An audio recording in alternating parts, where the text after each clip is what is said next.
Bawat bansa sa mundo ay may pinuno at karamihan sa kanila ay mayayaman na bago sila namumuno. Anuman ang kanilang titulo, maging presidente, punong ministro, sultan, hari o reyna, ang layunin nila ay pamunuan ang kanilang bansa. Ngayong taon ng 2024, masusulyapan natin ang mga taong tinaguriang pinakamayayamang presidente sa buong mundo.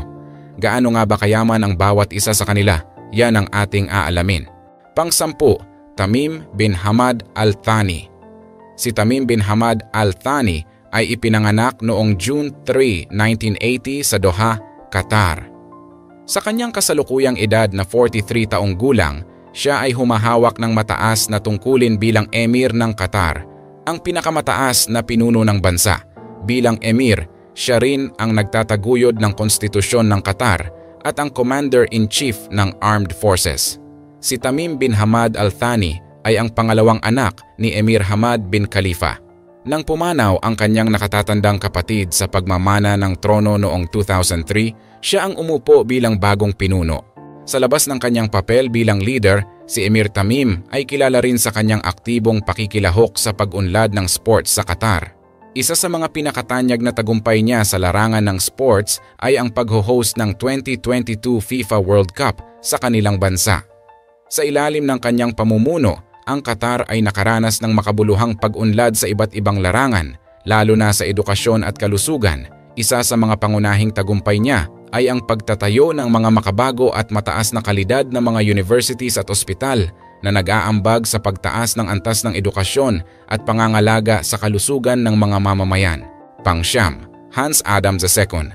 Si Hans Adams II ay ipinanganak noong February 14, 1945. Siya ang panganay na anak ni na Prince Franz Joseph II at Princess Georgina at mula noong 1989, siya ang nagsisilbing prinsipe ng Liechtenstein. Ang kanyang mga titulong dukedom ay kinabibilangan ng Duke ng Troppau at Jagendorf, pati na rin Count ng Rietberg. Isang prominenteng negosyante si Hans Adam II at isa sa kanyang pinakakilalang pag-aari ay ang banking group na tinatawag na LGT Bank. Hindi lamang sa larangan ng negosyo aktibo si Hans Adam II. Siya rin ay masigasig sa pagsuporta sa mga proyekto para sa kapaligiran at sining sa Liechtenstein. Higit pa rito, si Hans Adam II ay may matinding interes sa modernong teknolohiya at patuloy niyang pinapalawak ang paggamit nito sa kanyang mga negosyo. Ang yaman ng pamilya ni Hans Adam II ay tinatayang nasa 7.5, habang ang kanyang personal na yaman ay umaabot sa $4 billion. Pang-8, Kim Jong-un. Si Kim Jong-un ang supreme leader ng North Korea mula pa noong 2011 at siya rin ang pinuno ng Workers' Party of Korea mula noong 2012. Ipinanganak siya noong January 8, 1984 sa Wonsan, North Korea at siya ang ikatlong anak ni Kim Jong-il, ang kanyang ama na naging nakaraang leader ng bansa. Noong huling bahagi ng 2010, siya ay itinalaga bilang susunod na supreme leader ng North Korea. Nang pumanaw ang kanyang ama noong December 2011, siya ang naging bagong leader ng bansa at tinaguriang great successor. Sa ilalim ng kanyang pamumuno, pinalakas ni Kim Jong-un ang kakayahan ng North Korea sa larangan ng nuclear weapons na nagdulot ng pagtaas ng tensyon at alalahanin sa mga bansa tulad ng United States, South Korea at China. Ang kanyang pamamahala ay kilala rin sa kanyang marangyang pamumuhay. Siya ay may koleksyon ng mga luxury cars at luxury yachts na nagpapakita ng kanyang mahalagang lifestyle. Isa rin sa kanyang mga taglay na yaman ay ang kanyang mga private jets na ginagamit niya sa kanyang mga official na pagbisita sa ibang bansa. Bukod sa kanyang mga tungkulin bilang leader, aktibo rin si Kim Jong-un sa mga proyekto para sa pagpapabuti ng infrastruktura sa kanilang bansa. Kabilang dito ang pagtatayo ng mga bagong kalsada, tulay at mga bahay na layuning paunlarin ang kabuhayan ng kanilang mga mamamayan. Sa kabila ng patuloy na kahirapan at kakulangan sa kanilang bansa, ang yaman ni Kim Jong-un ay umaabot sa $5 billion. Hindi lamang ito dahil sa kanyang mga posisyon sa gobyerno, kundi dahil din sa kanyang lihim na pamumuhunan sa iba't ibang negosyo sa labas ng bansa. Ang mga pamumuhunang ito ay bahagi ng kanyang lumalagong yaman at nagpapakita ng kanyang kakayahan na mamahala sa malaking halaga ng pera. Pang-7, Mohammed VI. Si Mohammed VI ay ang hari ng Morocco. Ipinanganak siya noong August 21, 1963 sa Rabat, Morocco at bahagi siya ng Alawi Dynasty. Naging hari siya noong July 23, 1999 matapos pumanaw ang kanyang ama. Noong 2010, nagpatupad siya ng mga pagbabago sa Family Code. May mga alegasyon ng katiwalian laban sa kanya na nagdulot ng mga protesta sa Arab Spring. Bilang hari, ipinakilala niya ang bagong konstitusyon na naipasa sa referendum noong July 1, 2011. Mayroon din siyang mga negosyo sa iba't ibang industriya sa Morocco at kinilala siya bilang most influential Muslim in the world noong 2023. Aktibo rin siya sa mga proyekto para sa edukasyon at kapakanan sa kanilang bansa. Mahilig siya sa sports at sumusuporta sa pambansang football team ng Morocco. Isa rin siyang masugid na kolektor ng sining at antigong bagay na nagpapakita ng kanyang pagmamahal sa kultura at kasaysayan.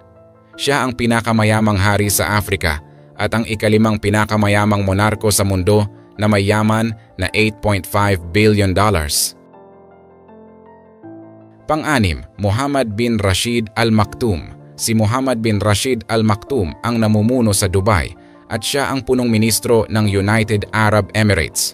Ipinanganak siya noong July 15, 1949 sa Al-Shindaga, Dubai. Siya ay isang Emirati na politiko na may royal blood at Minister of Defense. Nagsimula siyang mamuno noong 2006. Karamihan sa kanyang kita ay mula sa real estate at kilala siya bilang isang kilalang developer sa larangang ito. Pinapalago niya ang ekonomiya ng Dubai na ngayon ay isang global city. Siya ang nagtatag ng Emirates Airline, DP World at Jumeirah Group. Kilala rin siya sa pagpapalakas ng kultura at turismo sa Dubai na nagresulta sa mga sikat na proyekto tulad ng Palm Islands, Burj Al Arab Hotel at Burj Khalifa. Aktibo rin siya sa mga proyektong pang-edukasyon at pangkalusugan tulad ng pagtatayo ng mga modernong ospital at paaralan sa Dubai. Mahilig siya sa tula at literatura at nakapagsulat na ng maraming libro at tula. Ang kanyang yaman ay umaabot sa $18 billion. Bukod dito, siya rin ay isang philanthropist na tumutulong sa iba't ibang charitable na organisasyon sa UAE at sa buong mundo. Panglima, Salman bin Abdulaziz Al Saud. Si Salman ang king ng Saudi Arabia mula noong 2015 at nagsilbi ring prime minister mula 2015 hanggang 2022. Siya ay 88 taong gulang at ipinanganak noong December 31, 1935. Nakoronahan siyang prince ng Saudi Arabia mula 2012 hanggang 2015. Kabilang sa kanyang mga nagawa ang Saudi intervention sa Yemeni Civil War, Saudi Vision 2030 at ang 2017 decree na nagbabawal sa mga babae na magmaneho. Siya ang pinakamatandang buhay na hari at ang ikatlong pinakamatandang buhay na pinuno ng estado. Sa ilalim ng kanyang pamumuno, nakaranas ang Saudi Arabia ng malalaking pagbabago sa aspeto ng ekonomiya at karapatang pantao. Kilala rin siya sa kanyang mga gawaing charitable at mga proyekto para sa kapakanan ng mga mamamayan ng Saudi Arabia. Ang kanyang yaman ay umaabot sa $18.5 billion. Bukod dito, siya rin ay sumusuporta sa mga proyekto sa renewable energy para sa sustainable na kinabukasan ng kanilang bansa. Aktibo rin siya sa pagpapalakas ng relasyon ng Saudi Arabia sa ibang mga bansa na nangangailangan ng mas maraming economic partnerships at investments. Pang-apat, Hassan al-Bolkiah. Si Bolkiah ang Sultan ng Brunei mula pa noong 1967 at Prime Minister mula 1984. Siya ay 77 taong gulang at ipinanganak noong July 15, 1946 sa Bandar Seri Begawan, Brunei. Siya rin ang pinakamahabang nanilbihang hari at pinuno ng estado. Noong October 5, 2017, ipinagdiwang niya ang Golden Jubilee o ang ika-50 taon ng kanyang pamumuno. Dinaluhan ito ng mga sikat na leader kasama na si dating Pangulong Rodrigo Duterte. Sa ilalim ng kanyang pamumuno, naging bahagi ang Brunei ng ASEAN at United Nations noong 1984. Kilala siya sa kanyang mga proyekto para sa edukasyon at sa pagtulong sa mga nangangailangan. Mahilig din siya sa mga luxury cars at may koleksyon ng higit 7,000 na mga sasakyan. Ang kanyang yaman ay umaabot sa $25 billion. Aktibo rin siya sa pagpapalago ng ekonomiya ng Brunei, lalo na sa industriya ng langis at gas. Si Hassan al-Bolkiah ay kilala rin sa kanyang mga philanthropic efforts na tumutulong sa edukasyon at kapakanan sa iba't ibang bahagi ng mundo. Mahilig din siya sa sports, lalo na sa polo, at aktibong sumusuporta sa mga programang pang-sports sa Brunei. Pangatlo, Mohammed bin Zayed Al Nahyan. Si Mohammed bin Zayed Al Nahyan ay ang Pangulo ng United Arab Emirates at ang pinuno ng Abu Dhabi. Ipinanganak siya noong March 11, 1961 sa Al Ain, UAE. Anak siya ni Zayed bin Sultan Al Nahyan, ang unang Pangulo ng UAE at pinuno ng Abu Dhabi. Nang pumanaw ang kanyang ama noong Nobyembre 2004, ang kapatid niyang si Khalifa bin Zayed ang naging Pangulo hanggang 2022. Noong 2023, tinanggap siya ng Royal Islamic Strategic Study Center bilang ika-8 pinakamaimpluwensyang Muslim sa mundo. Aktibo siya sa pag-unlad at pagpapalawak ng ekonomiya sa UAE. Mahilig siya sa sports at sumusuporta sa mga lokal na football clubs sa UAE. Ang kanyang yaman ay umaabot sa $30 billion at ang pamilyang Al Nahyan ay may kabuuang yaman na $150 billion. Kilala rin siya sa kanyang mga proyekto para sa kapakanan ng mga tao sa UAE. Si Mohammed bin Zayed Al Nahyan ay nagtataguyod din ng sustainable development at renewable energy upang mapanatili at mapabuti ang kalidad ng buhay sa UAE. Pangalawa, Maha Vajiralongkorn. Si Maha ang hari ng Thailand. Ipinanganak siya noong July 28, 1952 sa Bangkok, Thailand. Siya ang nag-iisang anak ni Haring Bhumibol Adulyadej at Reyna Sirikit. Noong 1972, sa edad na 12, siya ay tinanghal na prinsipe. Nang pumanaw ang kanyang ama noong October 13, 2016, siya ay inilibing noong December ng parehong taon at opisyal na naging hari noong Mayo 4, 2019.